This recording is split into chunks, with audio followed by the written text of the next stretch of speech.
welcome to the course for Aave V3. In this course, I will teach you what Aave V3 is and how it works. You'll also learn about common DeFi terminologies, such as collateral, over-collateralized loan, liquidation, flash loan, long leverage, and short selling. There are exercises where you will write Solidity smart contracts that interact with the Aave V3 protocol. Why should you take this course?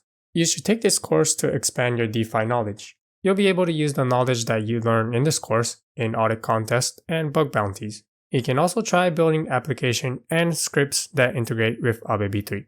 There's one final project in this course where you will be writing a Solidity smart contract that will create financial strategies called long leverage and short selling using Aave V3 protocol. You might also want to take this course if you're thinking about building your own lending market. The prerequisite for this course is basic DeFi terminology. So before you take this course, make sure that you know what stablecoins such as DAI, USDC are. And another token that you should be familiar with is WEF, wrapped ETH. Another thing that you should know before taking this course is know what an upgradable proxy contract is. You can still take this course without knowing what a proxy contract is. However, Aave V3 uses proxy contracts. So when you interact with the Aave V3 protocol, you'll have an easier time understanding what's going on if you know what a proxy contract is and how they work. The exercises and the project will be done using Foundry, so be sure to know how to test on mainnet forks and console log to debug your code. Here I will explain where you can find all of the resources that is used in this course and how to do the exercises. The first step is to git clone this repo. You can do this by clicking on this button and then copying this URL.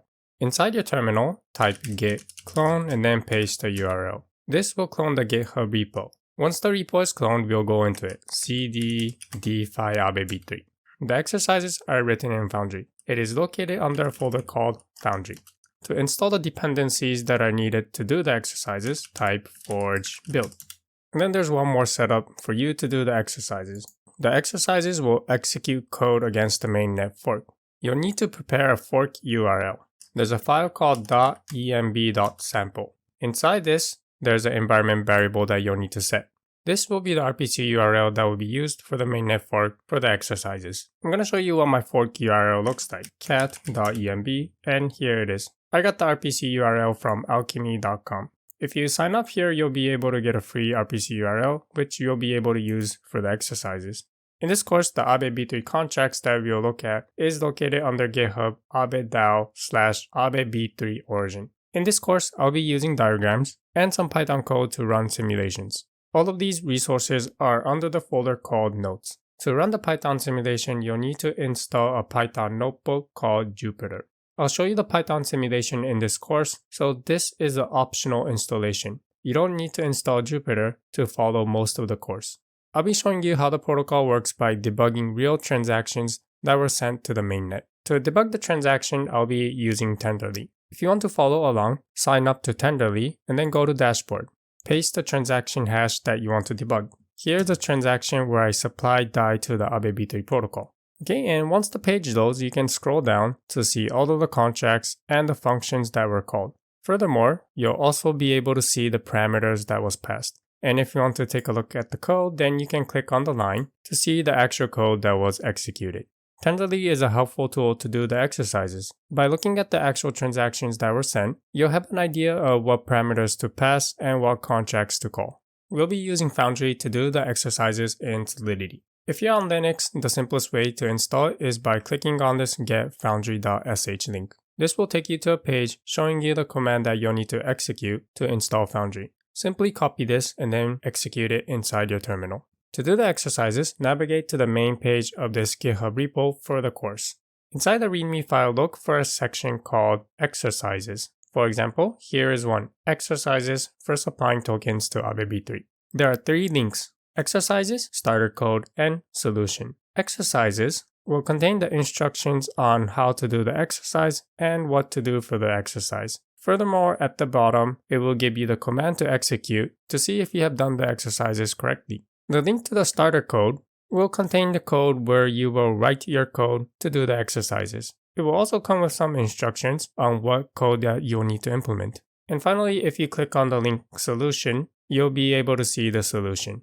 The Foundry exercises are located under the folder called Foundry. Inside here, there's a README with some notes on some of the commands that you might need. For example, Forge build will build the exercises that you've written. And if you set the Foundry profile setting to solution, it will build the solutions. To execute the test against the code that you have written, follow this template to execute the test. Now before I show you this, I'm going to explain about this environment variable called fork block number. When you execute a test in fork mode, it will fetch the latest state from the blockchain. However, if you specify the block number, then it will cache the state of that block number, so that the second time you execute the same test, it will run faster. So this command over here will get the latest block. To show you this, I'm going to first open my terminal, and then I'll set the fork URL. My fork URL is saved on the .m file. I'll copy this and then paste it. Next, I'm going to execute this command to get the latest block number. Paste it inside my terminal and then execute it. Let's see what the current block number is. Okay, here it is. Now when you execute the test, the first time it will fetch the state of this block number. So it might take a while for the test to execute. However, the second time you run it, it should run faster since it fetched some of the data. So you can see that the first one took about 10 seconds and the second one took about 2 seconds. So that is one trick that you can do to execute the test faster. Now if you want to execute the test against the solutions, all you have to do is set the Foundry profile to solutions. For example, let's execute this command. As expected, the test passes. And finally, switching the profiles between exercises and solutions may cause some problem when you're executing the test. The only solution that I found to go around this problem was to reset the build files. This is done by typing forge clean. Once you do that and you execute the test, in most cases, your problem should go away. And if you're still having problems, you might want to remove this fork block number and execute the test against the latest state of the blockchain. And finally, if you're curious about the transactions that I sent on the mainnet, inside the README there's a section called transactions, which will link to the actual transactions that I sent in this course. You can copy these transaction hashes and then paste it into Tenderly to see what functions and contracts were called. So in this video, I've explained where to find the resources that are used in this course and how to do the exercises for this course. Aave V3 Protocol allows users to lend their tokens and borrow tokens. Users who lend the tokens will earn interest, and users who borrow the tokens will have to repay their tokens with interest. In this video, I'll show you a demonstration of how to supply tokens, borrow tokens, repay, and finally withdraw the token that we supplied. On the left are tokens that you can supply, and on the right are tokens that you can borrow. I've already supplied some token and also borrowed some tokens, so on the top of the screen you can see that I supplied DAI and borrowed ETH. Let's start by supplying tokens to Aave V3 Protocol. The reason why you might want to supply tokens to Aave V3 Protocol is to earn interest on the tokens that you supply. And where does this interest come from? Well, it comes from the borrowers. Users who borrow tokens will repay the token that they borrow plus interest. Part of that interest will be paid to the users who supply the tokens to Aave V3. Let's supply a token to Aave V3. For this example, I'm going to supply DAI. I'll click on supply. For the amount, I'll put in max amount, 1.63 DAI, and then click on supply DAI. Confirm the transaction on my wallet, and I'll wait for the transaction to be confirmed. Once the transaction is processed, let's check back on the top of the screen. On the left, you can see the tokens and the amount of token that I supplied to Aave. Here, I've supplied 5.15 DAI. Now, if I wanted to withdraw this DAI from Aave, then I would click on the button Withdraw. Let's click on the maximum amount that we can withdraw.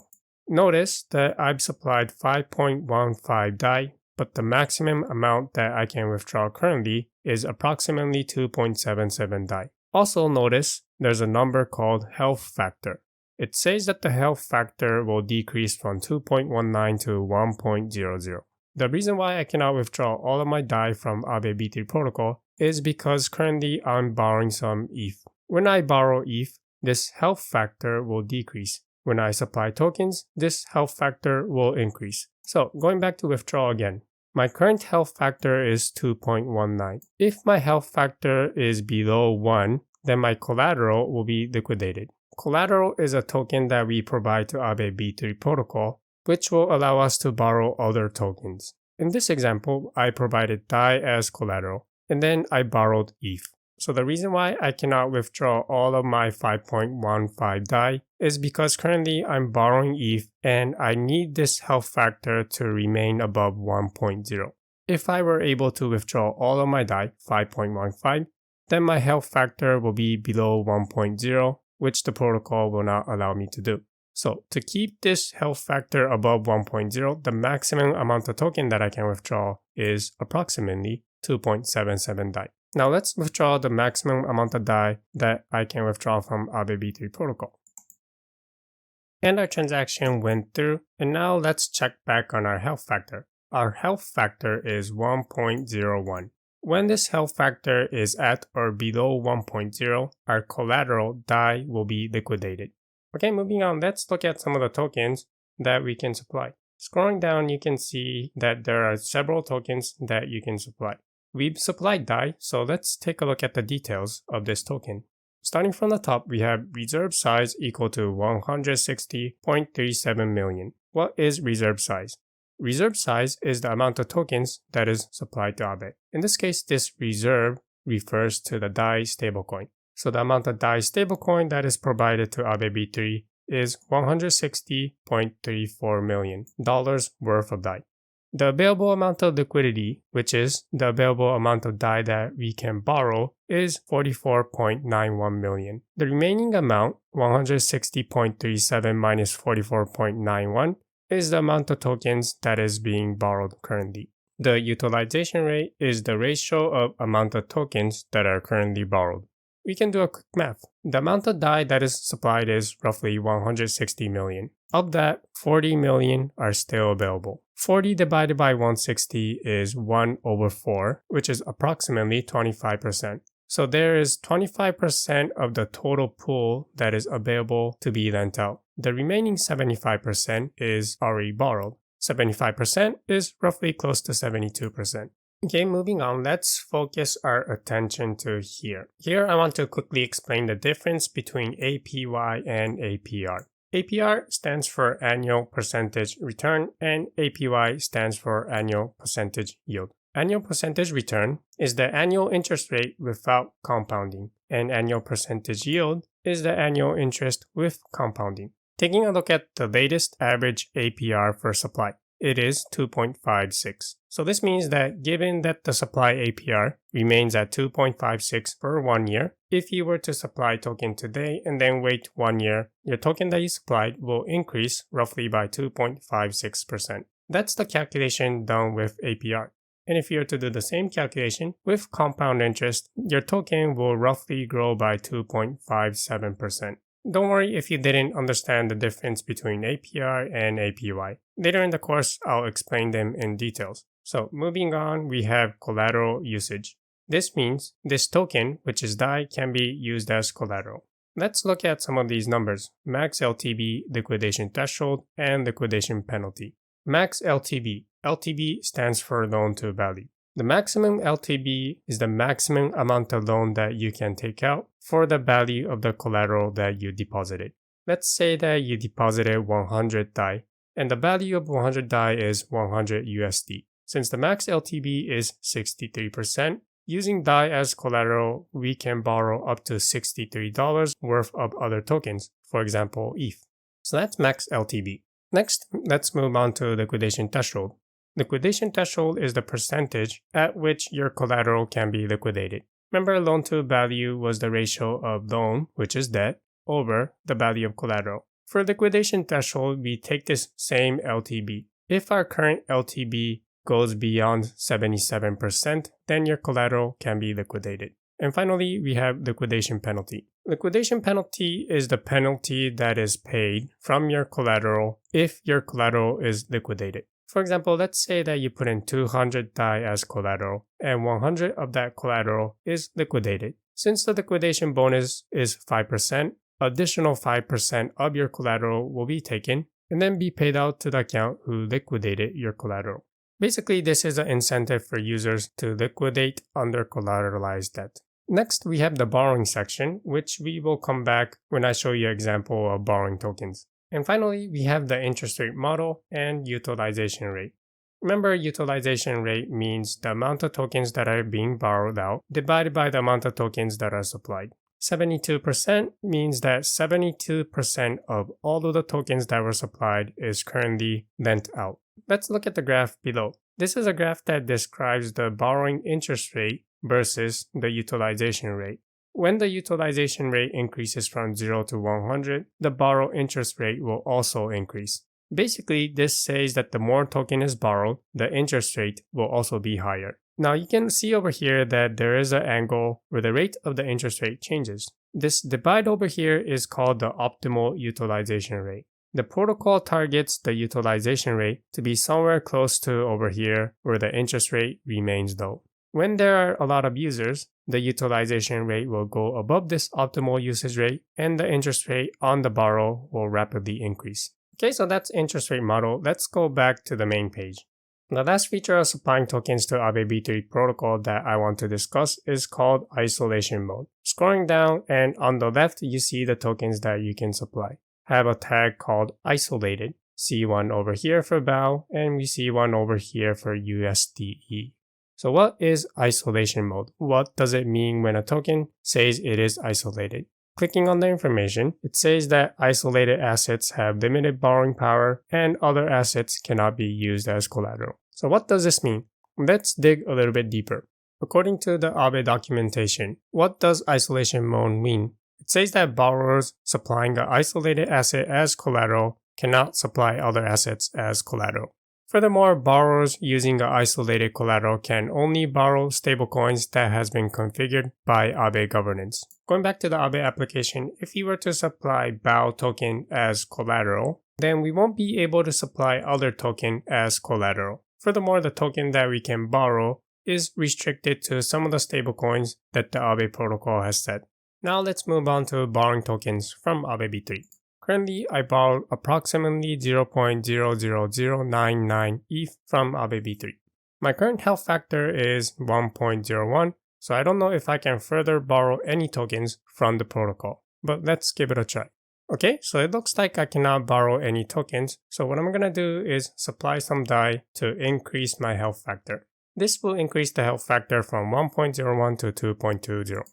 Okay, let's now try borrowing some tokens from Aave V3. The current health factor is 2.20. Let's try borrowing more ETH. To borrow ETH, I'll click on borrow.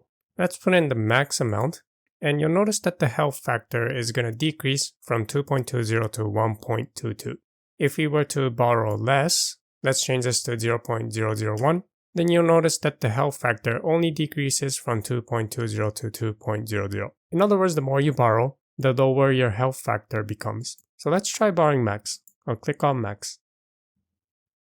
Okay, the transaction went through. So now I've increased the amount of tokens that I borrowed from Aave V3. You'll notice that the health factor has decreased to 1.22. Let's check the details of our health factor by clicking on this risk details button. Okay, here's the visualization of health factor, liquidation value, and current LTV. Our health factor is 1.22. The more token that we borrow, this will decrease the health factor. If we repay our tokens that we borrow, this will increase the health factor. When the health factor is at or below 1.0, then our collaterals can be liquidated by any user. Scrolling down, we have the current LTV. The current LTV, the loan to value. Calculate the amount of debt that we borrow from Aave V3 in terms of USD, and then divide by the USD value of the collateral. Currently, this is 62.72. When this reaches 77% or above, then our collateral can be liquidated. So we borrowed ETH. Let's take a look at the details of this token. Scrolling down, I'll click on details. We've already covered the supply info section, so let's look at the borrow info section. Again, we have the APY and the APR. At the bottom, there is reserve factor at 15%. Reserve factor is a percentage of interest which goes to the collector contract. That is controlled by Aave governance. From our perspective, you can think about this as the protocol fee. 15% of the interest that you have to repay will go to the protocol. Okay, and then scrolling down, we have E-mode info.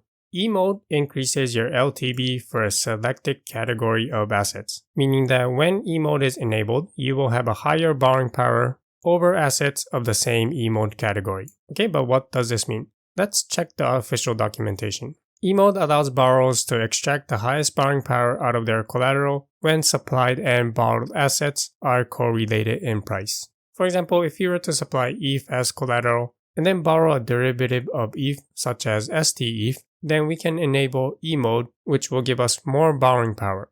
Going back to the detail page of ETH, if we were to provide ETH as collateral, the max LTV is at 80.50%. However, if we enable E mode, then this LTV will increase to 93%, which will allow us to borrow more tokens. However, if you were to enable E mode, we cannot borrow any tokens on the right side of the screen. There's a specific token that you can borrow. To see the list of tokens that we can borrow, click on this E mode button. Then let's click on Enable E mode. If we were to select ETH as collateral, for example WETH, then these are the other tokens that we will be able to borrow using E mode. For example, we have RETH, CBETH, WSTETH, and so on. So once we enable E mode, there's a specific collateral that we need to deposit. And given that collateral that we deposit, there's a restriction on the tokens that we can borrow.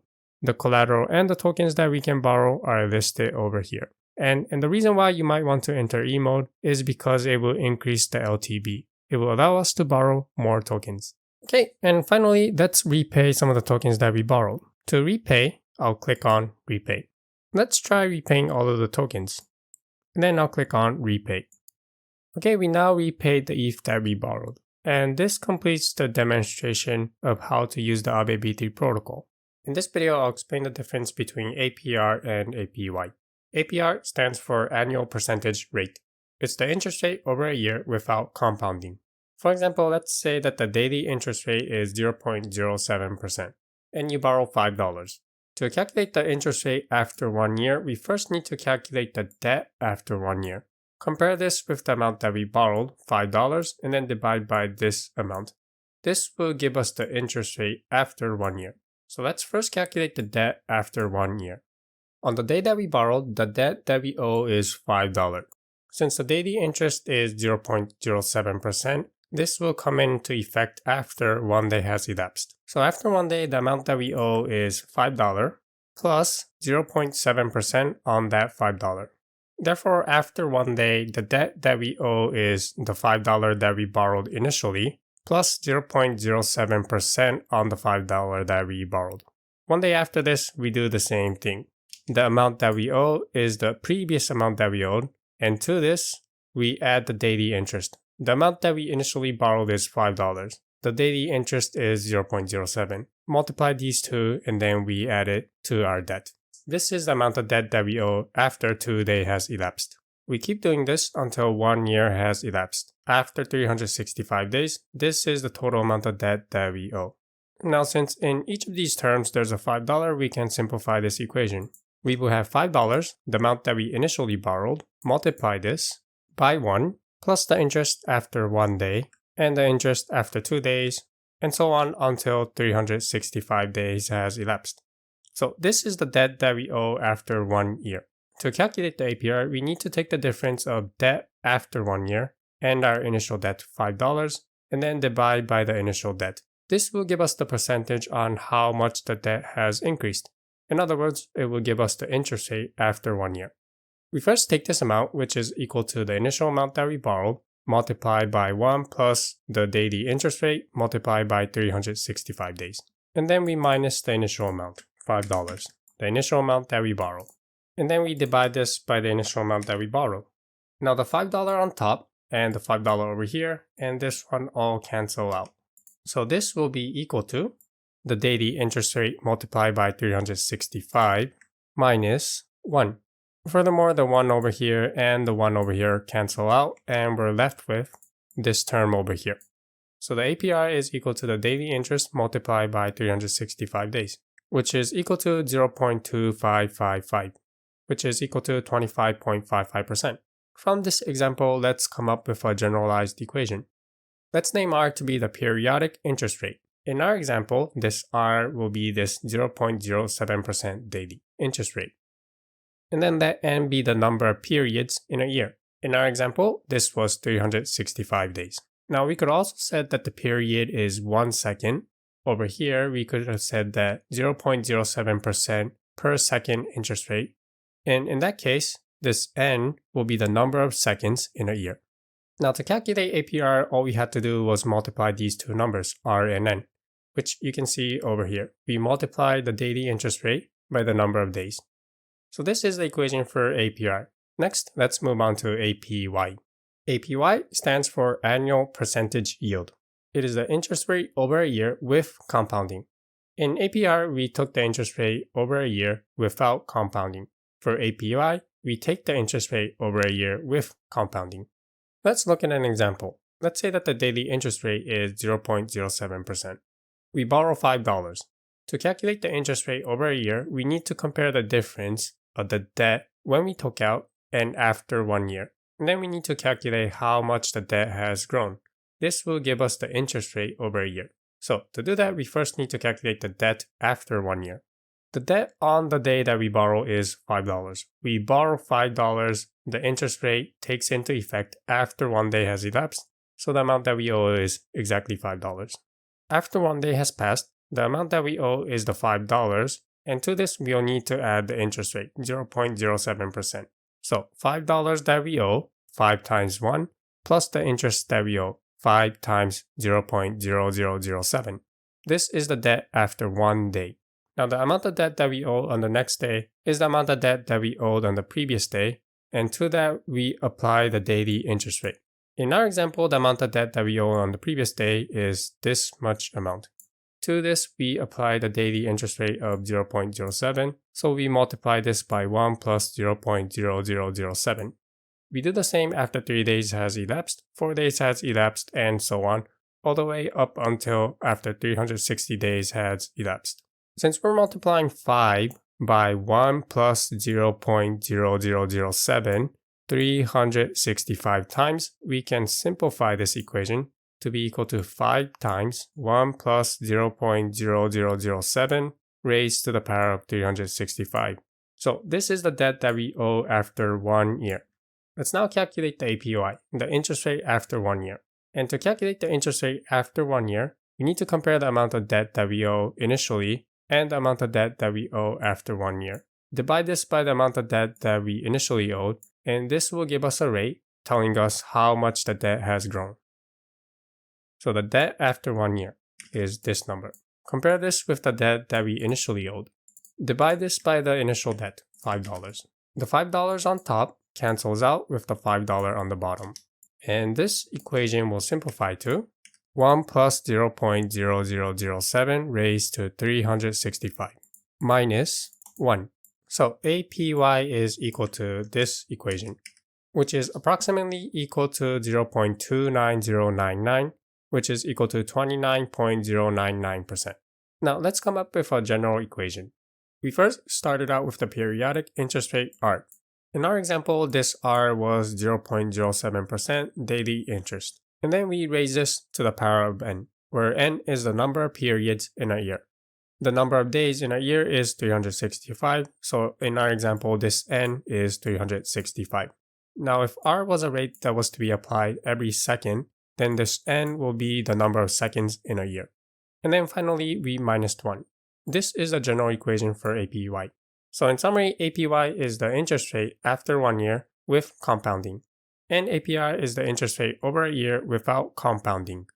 In Aave V3 protocol, supply and borrow interest rates dynamically adjust according to market activities. In this video, I'll give you a bird's eye view of how this supply and borrow interest rates are calculated. In the market, we have supply and demand, users who want to lend their tokens and users who want to borrow tokens. This can be quantified as debt and supply.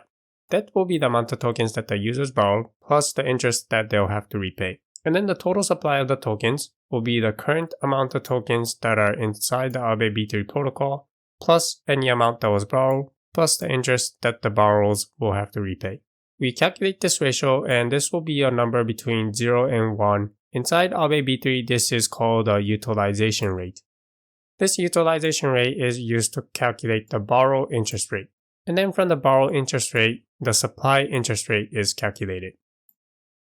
To calculate the supply interest rate, we will first take the borrow interest rate, multiply this by the utilization rate, and then we subtract the protocol fee. Remember that utilization rate is the ratio of debt over the amount of tokens currently in Aave V3 protocol plus the amount of debt that the users owe. This will be a number between 0 and 1.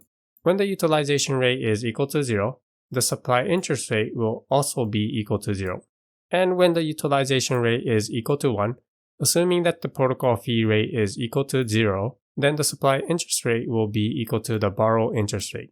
Let's look at an example of calculating the supply interest rate. Let's say that the utilization rate is 50%, 0.5. The borrow interest rate is 7%, and the protocol fee rate is 2%. Then the supply interest rate is equal to, we first take the borrow interest rate, 7%. We multiply this by the utilization rate, 50%. And finally, we subtract the protocol fees. This is approximately equal to 0.0343 or 3.43%. This will be the supply interest rate given these parameters. Utilization rate is a number between 0 and 1 that determines the borrowing interest rate. It's basically the ratio of the amount of tokens that are being borrowed divided by the amount of tokens that are available plus the amount of tokens with interest that must be repaid. Let me explicitly show you the equation. Let's say that B is the total debt of a token, and S will be the available liquidity of this token. U will represent the utilization rate. The utilization rate will be equal to B divided by S plus B. B is the total debt, including interest that will have to be repaid. We divide this by the available liquidity, the amount of tokens inside Aave V3 that are available to be lent out. And then we add this with the total debt. It's a ratio that will tell us how much token in Aave V3 protocol is being lent out. For example, if all of the tokens were borrowed out, then S will be equal to 0, B will be a positive number, so this expression will be B divided by B, which is equal to 1. Utilization rate equal to 1. On the other hand, let's say that S is a positive number and no one is borrowing this token. Then B will be equal to 0. So 0 divided by some positive number will be equal to 0. Utilization rate will be equal to 0. So in summary, utilization equal to 0 means that no one is borrowing the token. On the other hand, utilization equal to 1 means that all of a token inside a pool is being borrowed. And if the utilization rate is a number somewhere between 0 and 1, then it means that some of the token is being borrowed and there are some liquidity still available to be borrowed. The utilization rate is a number between 0 and 1 which quantifies the amount of token that is being lent out. The interest rate for borrowing is determined by this utilization rate. Here's an example graph of how the borrowing interest is determined. On the horizontal axis, we map the utilization rate. Remember, utilization rate is a number between 0 and 1. So on the horizontal axis, we're only concerned with x equal to 0 up to x equal to 1. On the vertical axis, you're seeing an example of the borrow interest rates. For example, when the utilization rate is equal to 0, the borrowing interest rate starts at 0.05, 5%. And as the utilization rate goes up, you can see that the borrowing interest rate also goes up. Basically, it's saying that the more people want to borrow a token, the interest rate on borrow will also increase. Now there's an optimal utilization rate that the Aave V3 protocol targets. For this example, we set this optimal utilization rate to 80%. If the utilization rate goes above this optimal utilization rate, then you can see that the interest rate rapidly increases. So there are two interest rates for borrowing. At or below the optimal usage rate, the interest rate gradually increases. Above the optimal utilization rate, the interest rate rapidly increases. When you're looking at the code inside Aave V3 protocol, you'll come across a term called reserves. So in this video, I'll explain what reserves are. The first place that you might encounter the term reserves is under the contract called pool.sol. This is a contract that serves as an entry point for users who want to supply and borrow tokens from Aave V3. This reserves is a state variable, and we can start to understand what this reserves is by looking at the state variable. The state variable is stored inside a contract called pool storage. Under here, there's a mapping from address to data types .reserve data. The address that you see over here will be the address of the token. For example, this address can be WEF, USDC, DAI, and so on. Now let's look at the data that is stored inside reserve data. This is found inside the contract called data types.sol. Inside here, there are two structs, reserve data legacy and reserve data. Here I will quickly explain some of the data that are stored. The first data is called configuration. Let's come back to this later. Scrolling down, it's also storing an address called a token address. A token is a token that you'll receive when you supply tokens to the Aave V3 protocol. For example, you supply USDC and in return you get a token back. We also have variable debt token address. If you borrow tokens from Aave V3 protocol, this is the token that you'll receive. Interest rate strategy address. This is an address of the contract that will calculate the interest rate. And then we have virtual underlying balance. This will be the balance of the underlying token that is tracked by Aave V3 protocol. When you supply tokens to Aave V3, the way that it tracks the token balances is not by querying the actual token balance that is locked inside the contract. It actually tracks it by this virtual underlying balance. So if you supply a token, this will increase, and if you withdraw tokens, then this will decrease. From some of the data that is being stored inside the struct reserve data, we can see that it stores information about tokens that are managed by Aave V3. Information such as a token, variable debt token, and the virtual underlying balance. Let's also look at the configuration. The data type is called reserve configuration map. Okay, and then here it is. It's a struct that stores one data, uint256, and inside this uint256, bunch of parameters are being packed. For example, LTV, liquidity threshold, liquidity bonus, and so on. Some of the settings that you'll need to understand Aave V3 protocol, I'll explain it later in the course. For now, just remember that reserve data stores some settings for a reserve, along with some information such as the A token address, variable debt token address, and the virtual underlying balance. And the mapping reserves maps from the underlying token to this struct called reserve data. When you supply tokens from Aave V3, you will receive a A token. When you borrow tokens from Aave V3, you will receive a variable debt token. Both of these tokens are rebasing tokens. In this video, I'll explain what A token, variable debt token, and rebase tokens are. Here you're looking at a transaction where I supplied DAI to Aave V3. In return, I received the A token that corresponds to DAI. We can check the details here. I've supplied DAI to Aave V3. In return, I received a token that's called Aave Ethereum DAI, AETH DAI. This is the token that I received for supplying DAI to Aave V3. Here's the contract address for the AETH DAI token. Scrolling down, I'll click on code. All A tokens are proxy contract, which means that the tokens can be upgraded. So to query the contract, we'll need to click on the tab Read as Proxy. And then let's check the balance of the A token that I have. I'll insert my account address here, and then click on Query. This is the current amount of AETH DAI that I have. Now both the A token and the variable debt token are rebase tokens. Rebase token means that the supply and the balance of the tokens can change without minting, burning, or transferring the tokens. Non-rebase token means that the total supply and the balance of the token cannot change unless there's a mint, burn, or a transfer. We can see that the A token is a rebase token since this balance is going to change when I click on the query button again. Even though I did not send any transaction, that will change the balance of my token. So, clicking on query, you'll see that the balance of my A token has increased. Since A tokens earn interest, this means that I am earning more of the A token. And then if I click query again, you'll see that the token balance has increased. You'll see the same behavior with variable debt tokens. Here is an example transaction where I borrowed ETH from Aave. I received some ETH from Aave, and I've also received a token called Aave Ethereum Variable Debt WEF. Again, I'm going to show you that this variable debt token is a rebase token. Here's the address of the contract. Scrolling down, we'll click on contract. Again, this is a proxy contract, so I'll click on Read as Proxy to query the contract. And then I'll look for the function called balance up, and then paste my account address. Click on Query. This is the current amount of debt that I owe to Aave V3. Similar to the A token, the variable debt token is also rebasing. The amount of debt that I'll have to repay will continuously increase over time. So if I query my balance again, the amount of debt that I'll have to repay increases. Let's click on the balance again. And again, you'll see that the number has slightly increased. Imagine that we have a debt that compounds every second, and for each second, the interest rate may vary. Now imagine that we borrow 100 tokens from time 1 to 4. And now let's calculate the debt that we owe for borrowing 100 tokens from time 1 to 4. We start out with 100 tokens. From time 1 to 2 seconds, the interest rate is 2%. In the next second, the interest rate is 3%. Since the debt compounds, we multiply by 103% to the previous debt that we owe.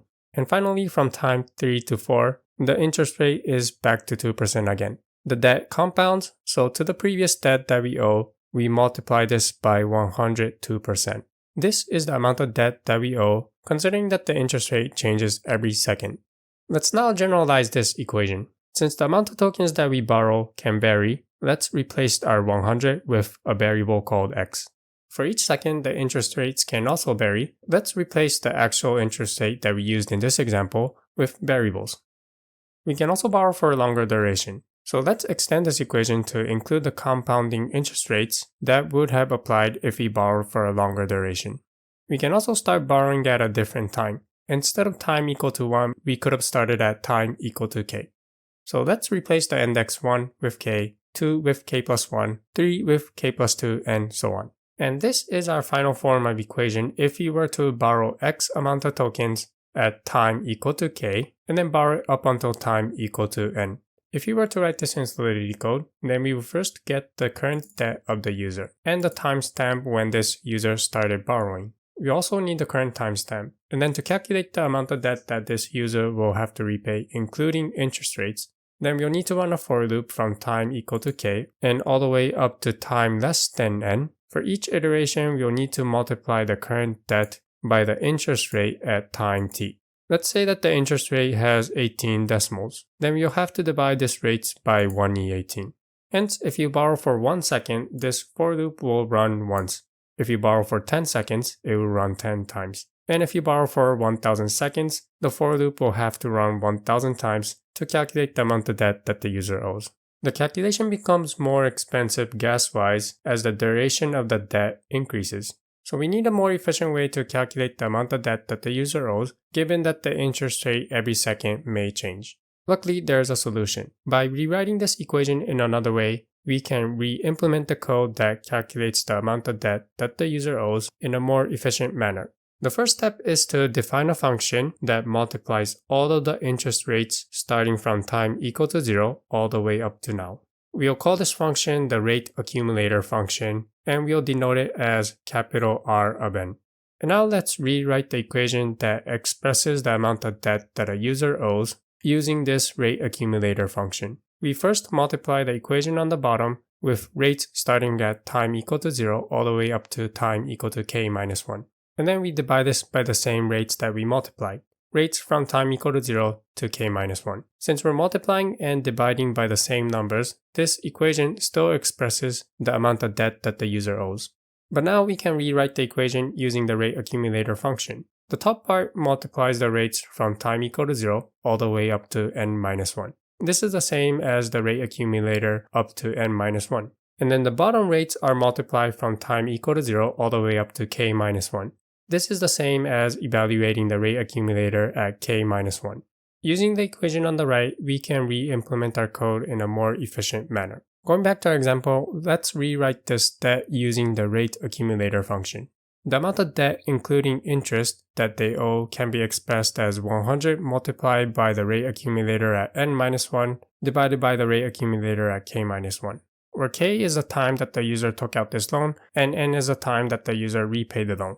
The user took out the loan at k equals to 1, so k minus 1 will be equal to 0. The user repaid the loan at n equals to 4, so n minus 1 will be equal to 3. So this is the amount of debt that the user owes, rewritten using the rate accumulator function. Let's rewrite this in code. Going back to the code, we'll first create state variables that store rate accumulators. We'll store the current rate accumulator r of n minus 1 as a state variable named cumulative rates, which is initialized to 1e18. We'll assume that this rate still has 18 decimals. Hence, 1e18 means 1. We also need to store the rate accumulator when the user took out the loan. We'll create a mapping from address from user to uint256, the cumulative rate when the user borrowed. In our equation, this is r of k minus 1. Now let's update our code that calculates the debt of the user. All we have to do is first get the debt that the user borrowed, the initial debt, debts of user. We multiply this by r of n minus 1. Let's say that before calculating the debt, the cumulative rate is updated to its current value. So imagine that there is an efficient way to update the cumulative rates to its current value. Back inside our function calculate debt, we multiply the debt of the user by the current cumulative rates, the current value of the rate accumulator function. And then we had to divide by r of k minus 1. This will be stored in the mapping user cumulative rates. When the user takes out the loan, the cumulative rate at that time will be stored in this mapping. So we divide this by user cumulative rates of user. This is how the user's current debt can be calculated, given that we have an efficient way to update the cumulative rates. So now we can efficiently calculate the amount of debt that this user owes, even if the interest rate changes every second. Now, so far we only consider the case where the user took out a fixed amount of loan in a given duration. But what will happen to our equation if the user took out more loans or repaid some of the loans over time? For example, let's say that the user borrowed an additional 150 token at time equal to 4. Now let's calculate the amount of tokens that this user will owe. To keep this example simple, let's say that the user repaid all of the token at time equal to 6. The amount of debt that the user owes at time equal to 5 is the amount of debt that the user owed in the previous second, and to this we apply the compound interest rate. The compound interest rate from time equal to 4 to 5 is expressed as R4. So we multiply the previous debt by 1 plus R4. And the same goes for from time 5 to 6. Take the previous debt, and to this apply the compound interest, 1 plus R5. At time 6, the user repays.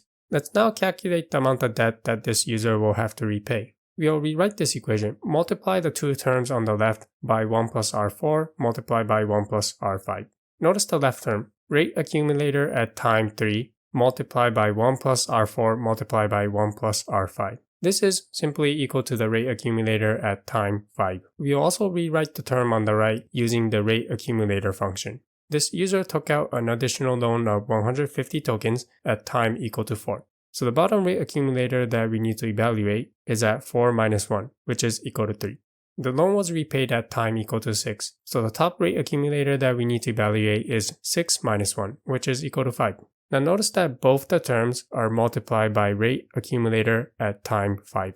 So let's factor this out, and we get this equation. The rate accumulator on the right, R5, will be the value of the current rate accumulator. R0 will be the rate accumulator when the user took out 100 token as loan. And R3 will be the rate accumulator when the user took out an additional 150 token. All of these values can be efficiently calculated. Now let's say that instead of borrowing an additional 150 tokens, the user repaid 70 tokens. In this case, all we have to do is change the number on the top from 150 to 70, and then change the plus sign to a minus. And the equation is still correct. Whether the user increases their debt or decreases their debt, this equation correctly calculates the amount of debt that the user will have to repay. Let's implement this in our code. Let's rewrite this in code. First, assume that there's an efficient function that will update the cumulative rates to its current value. In this example, I'll call this function update cumulative rates. Let's look at the function borrow and repay. If the user were to borrow and take on additional debt, we first need to update the cumulative rates to its current value. This is done by calling the function update cumulative rates. And then we'll need to increment the debt of this user by amount divided by the current cumulative rates. Since the cumulative rate has 18 decimals, we'll first multiply the top part by 1e18. And this is it. The function repay will follow a similar structure. We first need to update the cumulative rates, and then from the current debt, we'll have to subtract the amount that we repaid divided by the current cumulative rates. And finally, we also need to update the calculate debt function. Since this mapping debts already contains the user cumulative rates, we no longer need this. All we have to do is divide by 1e18 since the cumulative rates has 18 decimals. And this completes the code. The important parts to remember here is that when the user takes on additional debt, we add the amount of debt that they're taking on divided by the current cumulative rate. When they repay, we deduct the amount divided by the current cumulative rate. And finally, to calculate the amount of current debt that the user owes, we simply multiply debts of user by the current cumulative rates. We looked at a code example of how to keep track of the debt that the user owes, given that the interest rate may change every second. The way we did this was when the user borrowed some amount, we divided by the current cumulative rates. And then when they repaid, we did something similar. We deducted the amount that they repaid divided by the current cumulative rates. Inside the code for Aave V3, something similar happens. When a user borrows token, they will receive a token called variable debt token. When a user supplies token to Aave V3, they'll receive a token. Both of these tokens inherit from a contract called scaled balance token base. Eventually, both of these tokens will call the function mint scaled and burn scaled. Let's take a look at the function mint scale. Inside here, we first see that the actual amount of token that was supplied, is divided by what's called index. Here, you can think about this index as being the cumulative rates that we saw in the previous example. When you're supplying tokens, this index will also be referred to as liquidity index. Once this amount is calculated, then below, it mints this amount by calling an internal function called mint. Something similar happens when the token is burned. Inside the internal function called burn scaled, we first calculate amount scaled. This is calculated by taking the actual amount divided by the index again. For supplying tokens, this index will refer to the liquidity index, which is the cumulative interest rates for providing liquidity. And for borrowing tokens, this index will refer to the cumulative interest rates that the user will have to repay. Once this amount scaled is calculated, down below it calls into an internal function called burn, burning the amount scaled. The code that you see for Aave V3 Protocol is similar to the simplified example that we saw. Take the amount and then divide by the current cumulative rates. Let's do a code walkthrough to see how the interest for supplying liquidity is updated. Whether you're adding liquidity to Aave V3 or removing liquidity, or borrowing or repaying tokens, the logic for how the interest rates are updated are similar. So here I'll focus on how the interest rates are updated when liquidity is provided. The function that the user will have to call is called supply under the contract pool.sol. This will call into a library called supply logic, calling the function execute supply. The function execute supply will first get the reserve from the storage. Remember, reserve stores some information about the token that is being managed by Aave V3. The logic for updating the interest rate is contained under the function called update state and update interest rates and virtual balance. First, let's take a look at the function called update state. Here, it's calling the function on reserve.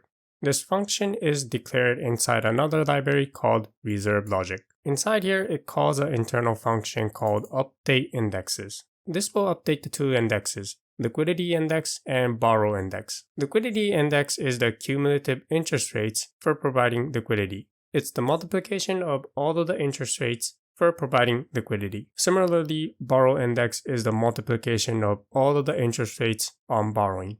Here's the function update index. How the interest accumulate are different between providing liquidity and borrowing tokens. For providing liquidity, the interest accumulates linearly over time. And for borrowing, the interest compounds every second. Here's the code for how the interest accumulates for providing liquidity. First, it calculates the amount of interest that accumulated since the last time this contract was updated by calling the function calculate linear interest.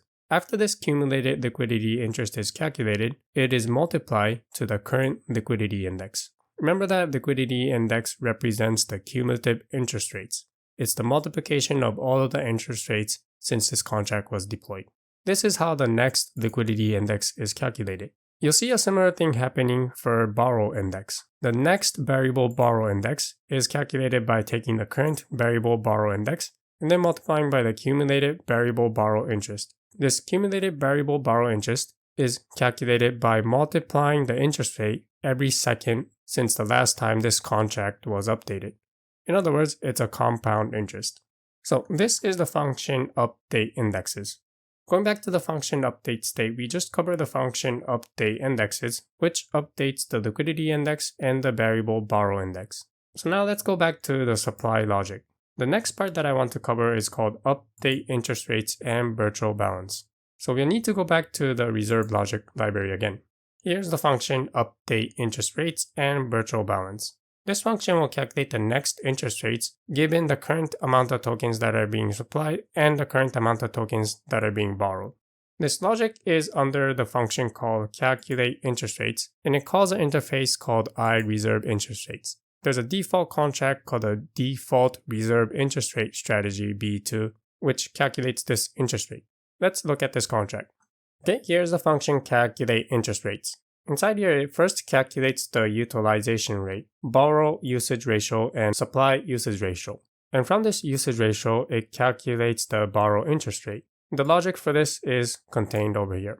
Remember a few videos back, we looked at the interest rate model. This graph represents the borrow interest rate depending on the utilization between 0 and 1. The code inside here implements that logic. If the utilization rate is greater than the optimal utilization rate, then to the current variable borrow rate, it adds an additional rate. And then once the variable borrow rate is calculated, we can also calculate the liquidity rate, which is take the variable borrow rate multiplied by the supply usage ratio, and then subtract the protocol fee. And this completes the code walkthrough for the function calculate interest rates. Now let's go back to the reserve logic contract. Once the interest rate is calculated, it updates it, and then at the end, it updates the virtual underlying balance. If tokens were supplied, then the virtual underlying balance will increase, and if the tokens were withdrawn, virtual underlying balance will decrease.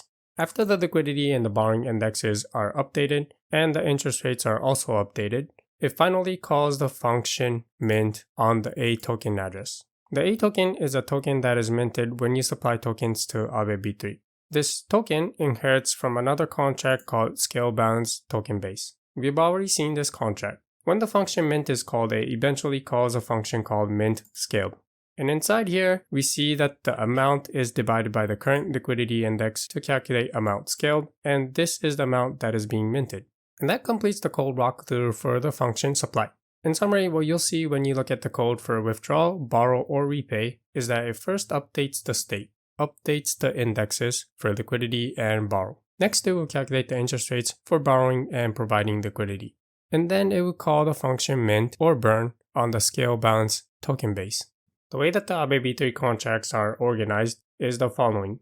The user will interact with the pool contract. The pool contract is actually an upgradable proxy, which means that there's a contract that actually stores a state variable, and the logic to be executed is stored in another contract. Some of the functions that a user can call on the pool contract are supply, to supply their token as liquidity, borrow and repay tokens, withdraw to withdraw their liquidity, liquidation call to liquidate a collateral for a bad debt, and then flash loan simple. The logic for supplying, withdrawing, borrowing, and repaying tokens are separated into libraries. For example, when the user supplies liquidity, it will execute code inside supply logic.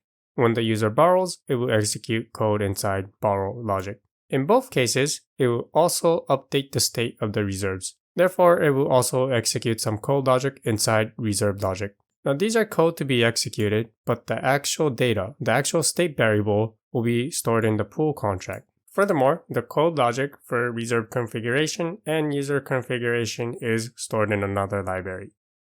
There's also the iReserve interest rate strategy that will calculate the interest rates. And then we will have Aave Oracle, which will get the asset prices. For each underlying token that is managed by Aave V3, there will be a token and a variable debt token. Tokens are minted when liquidity providers provide their liquidity into Aave V3, and variable debt tokens are minted when users borrow these tokens. When a liquidity provider provides token to the Aave V3 protocol, for example, let's say they provide USDC. The USDC will eventually be locked inside the A token that corresponds to USDC. For DAI and WEF, there will also be another A token and variable debt token. Each of the tokens here will have a separate A token and variable debt token, where inside the A token, it will hold the underlying token. The minting and burning of A token and variable debt tokens are managed by these libraries. So this is how the contracts in Aave V3 are organized. Users interact with the pool contract. The pool contract executes some logic inside the library contracts. The actual tokens that are being supplied will be stored in A token. The debt will be tracked by variable debt token. And each token that is managed by Aave V3 will have a separate A token and variable debt token. Let's look at an actual transaction of supplying tokens to Aave V3. Here you're looking at a transaction debugger inside Tenderly. Scrolling down, you can see all of the functions and the contracts that was called when I supplied DAI to Aave V3. To supply tokens to Aave V3, you'll need to call the pool contract. The pool contract is a proxy contract, which you can see over here. And then on the right, you can see that I've called a function supply with these parameters. This is the address of DAI. This is the amount of DAI that I provided. Further going to the right, there's a parameter called on behalf of. This is an address where I can specify who should receive the A token for supplying my DAI. Going back to the code, we can see this. Here's the parameter called on behalf of. It passes this parameter to supply logic execute supply. Inside the function execute supply, I'll highlight the params struct which contains the parameter on behalf of. Scrolling down, it passes this on behalf of parameter to the function mint on the contract A token. Going to the A token, the function mint will pass this on behalf of parameter to mint scaled, which is a function that is inherited from scale balance token base. And finally, inside the function mint scaled, on behalf of is the receiver of the A token. Calls the internal function mint for the amount scaled, and this amount scaled is allocated to the address on behalf of. So this on behalf of is the address that's going to receive the A token. Okay, moving on. The pool contract is a proxy contract. The actual code that will be executed is over here, pool instance. Again, it will call the same function supply passing in the same parameters. The function supply will call into the function supply logic dot execute supply, which we saw earlier. And then it first calls supply logic cache. Since the state variable reserve is a state variable, it's caching this state variable into memory to save some gas. Next, it calls the function update state. Remember, inside update state, it updates the indexes for liquidity and for borrowing, which are indexes that is used to calculate the interest that accrue for providing liquidity and the interest that accrues to debts. Next, it calls a function called validate supply. And then it calls a function update interest rates and virtual balance. Inside here, the interest rate for borrowing and providing liquidity is updated along with the virtual balance. The virtual balance is the internal balance of the token that is tracked by Aave V3. When you provide liquidity, this virtual balance will increase, and when you withdraw tokens, this virtual balance will decrease. Next, it calls safe transfer from on the DAI token. Since in this transaction, I'm supplying DAI as liquidity, it transfers DAI from me into the pool contract. Let's look at the receiver of the DAI. From my account, where is the DAI being sent to? So this is my account, and the DAI is being sent over to this address. I've copied the address of the receiver of the DAI token inside Etherscan. This address turns out to be the Aave DAI token contract. So the DAI is sent from my account into Aave DAI token contract. And then next, it calls a proxy to mint tokens. A token is a proxy contract. So here it's minting the Aave DAI token to me. And then it does some validation and emit events. So this was a quick code walkthrough of the function supply. In Aave V3, interest on debt compounds every second. The interest for supplying token is a combination of linear and compounding interest. Now to calculate the debt for any user, we introduced a function called the rate accumulator function. The interest rate may vary every second, and the interval where this interest rate is applied to doesn't matter. Using this rate accumulator function, we can correctly calculate the interest on debt. But how about the interest for providing liquidity? Since the interest for providing liquidity is a combination of linear rates and compounding rates. In this video, I'll explain how the interest per supplying token is calculated, and also explain that we can still use this rate accumulator function with a slight modification. As a review, let's start by calculating the debt. And for simplicity, we'll say that the rate is equal to 1% from time equal to 0 to time equal to 3. At time equal to 3, the rate updates to 2%. If a user borrows 100 tokens from time equal to 1 up to 5, then the debt that they owe will be the amount of tokens that they borrowed multiplied by the interest for each second. We can express this using the rate accumulator function as 100 multiplied by R4 divided by R0. Now when you supply a token, the interest applies a little bit differently. Unlike the debt, the interest does not compound every second. The interest will grow linearly every second until there's an update on the interest rates. In this example, the interest rate updates at time equal to 3. So if a user supplied 100 tokens at time equal to 1, the interest rate will increase linearly from time equal to 1 to 3. So this is 1 plus R1, the interest that linearly increased from time equal to 1 to 2, plus R2, the interest rate that grew from time equal to 2 to time equal to 3. At time equal to 3, the interest rate updates. And this is where the compounding for interest applies. To the previous amount, we multiply the new interests. From time equal to 3 to 5, the interest will grow linearly. At time equal to 5, let's say that we withdraw the tokens. Then the total amount that we can withdraw including interest will be the previous amount multiplied by the interest rate that grew linearly from time equal to 3 to 5. Let's compare this with the debt. For the debt, the interest compounded every second. However, when you supply tokens, the interest rate increased linearly until the rates were updated. In this example, the rates were updated at time equal to 3. Hence, at time equal to 3, we multiply the part of the interest that grew linearly. And at time equal to 5, when we withdraw this token, we do the same. The part of the interest that grew linearly from time equal to 3 to 5 is 1 plus R3 plus R4. Looking at the equation for the interest on debt and the interest on supply, they look slightly different. So you might be asking, can we still use the rate accumulator function to calculate the interest on supply? And the answer is you can. We simply need to modify the part of the interest that grows linearly. For example, let's relabel R1 plus R2 as S1 and R3 plus R4 as S2. And now you can see that the equation for debt and for supply looks similar. For the debt, we have 1 plus R1, and for the supply, we have 1 plus S1.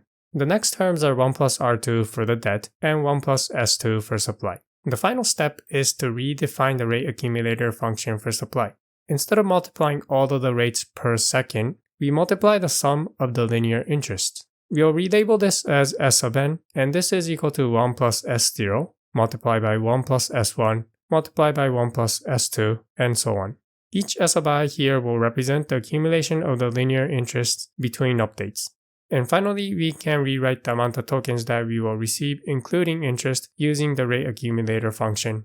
This is equal to 100 multiplied by S sub 2 divided by S of 0. And now the algorithm that was used to calculate the debt for every user can also be used to calculate the liquidity plus interest for all liquidity providers.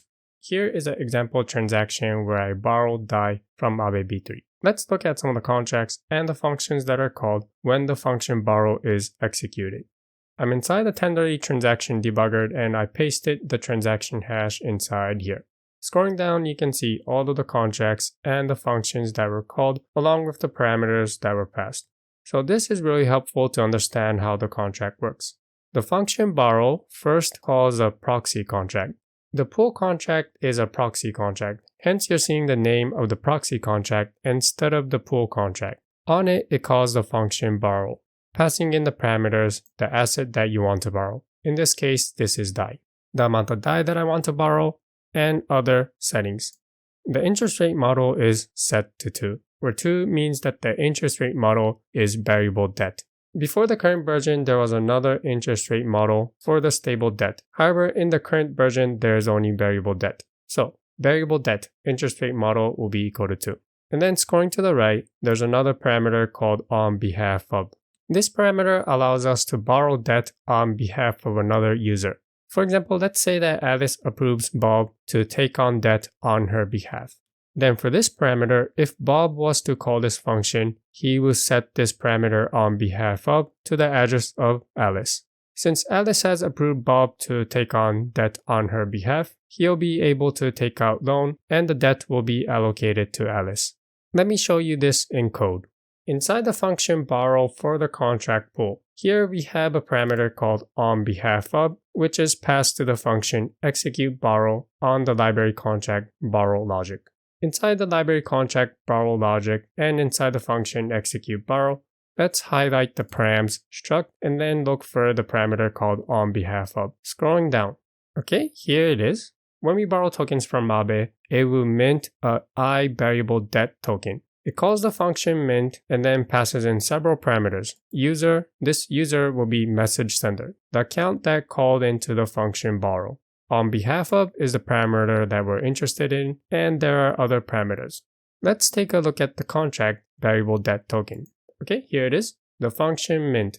Inside it, if the user is not equal to on behalf of, then decrease borrow allowance. This function decrease allowance is declared inside another contract called debt token base. What it does is it would decrease the allowance from delegator to delegatee.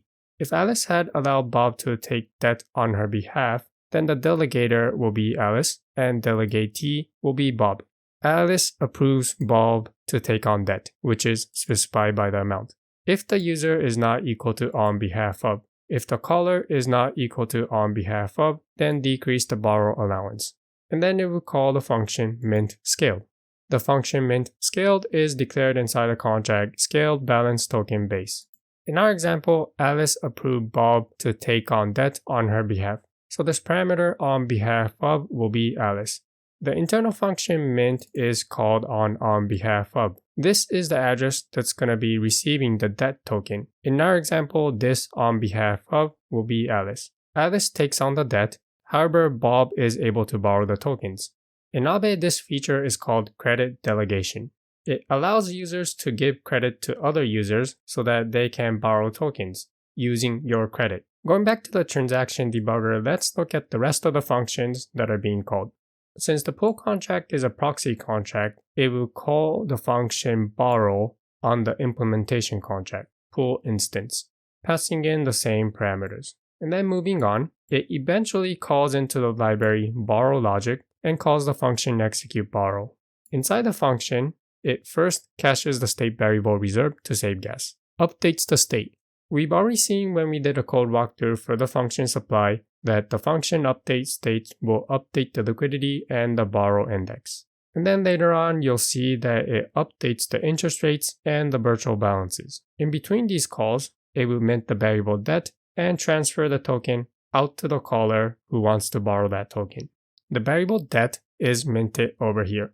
The variable debt token is a proxy contract, so here you're seeing the name of that proxy contract. Once the debt token is minted to on behalf of, it would transfer the tokens to message sender. We can see this by scrolling down and then scrolling to the right. And then over here, it calls transfer underlying to. Again, this is a proxy contract. Let's check this in code. Is this proxy contract the variable debt token or is it the A token? Back inside the library borrow logic, we minted variable debt token. And then scrolling down, it updates the interest rates and virtual balance. And then scrolling down further, we see that it calls the function transfer underlying to on the A token. So now we know that the A token is the token that holds on to the underlying tokens. This token is transferred to user, where user is message sender. When the function borrowLogic.execute borrow is called, this user is specified as message sender. So back inside the borrow logic, the transfer underlying to transfers the underlying token to message sender. And that completes a brief code walkthrough for the function borrow. Interest on debt compounds every second. The amount of interest that has compounded since the last time the borrow index was updated is given by this equation, 1 plus x raised to the n, where x is the interest rate and n is the time that has elapsed since the last time the borrow index was updated. For example, if the rate was 1%, then x will be 0.01. And if 10 seconds has elapsed since the borrow index was updated, then n will be equal to 10. And if 100 seconds has elapsed, then this n will be equal to 100. The calculation for compounding interest becomes more expensive as this n gets larger. To solve this problem, that calculating compound interest becomes more expensive as n gets larger, Aave V3 uses another mathematical equation that will approximate this compounding interest. It uses binomial expansion to approximate the compounding interest 1 plus x raised to the power of n. We expand the summation. Next, we replace the y with a 1. Since we're approximating 1 plus x raised to the power of n, we don't need all of the terms. Adding the first 4 terms and omitting the rest of the terms is a good enough approximation. And this is the equation that is used inside the Aave V3 protocol to approximate the compounding interest for a duration of n seconds. How good of an approximation is this? Well, we can run a Python simulation to see how good the approximation is. I have my Jupyter Lab open. Inside here, I've written a function that will calculate the binomial expansion for the first 4 terms using Python. This function is called binomial approx, which takes in 2 inputs, r and n. R will be the rate and n will be the duration. Now, since Solidity does not support decimal numbers, a common way to handle this is to have 10 raised to some power equal to 1. In this example, I'll say that 10 raised to the power of 27 is equal to 1. Once I have this function that will approximate 1 plus x raised to the n, next I run the simulation. For n, I set it to a day, 24 hours multiplied by 3,600 seconds. And then we'll run the loop for 30 days. For the interest, I set it to 10%. Inside the for loop, it's going to calculate 2 numbers. The first number y will be the exact amount of 1 plus x raised to the power of n. And the variable z will be the calculation of the binomial expansion. It appends these 2 results into a list, and then we graph the results. Here you're looking at a result of running the simulation for 30 days. So let's compare how good of an approximation the binomial expansion is. Shown in blue is the exact amount if we were to compound 10% every second for 30 days. And shown in orange is the approximation. You can see that for a short amount of time, the approximation is really close to the actual number, but as time goes on, the difference gets larger. At the end of the 30-day, the difference is approximately 7 times 10 raised to the 27. Since 1 is represented as 10 raised to the 27, this will be a difference in 700%. So in 30 days, the approximation is off by 700%. However, if you were to run this simulation for a shorter duration, let's say 10 days, and then look at the results, the two graphs are close to each other and the difference being small after 10 days. The difference is 5 multiplied by 10 raised to the 25.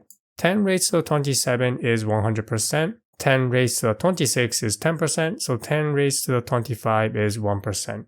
So this is a 5% difference here. And then if you were to only do it for a day, then the difference is a really small number. It's less than 1%.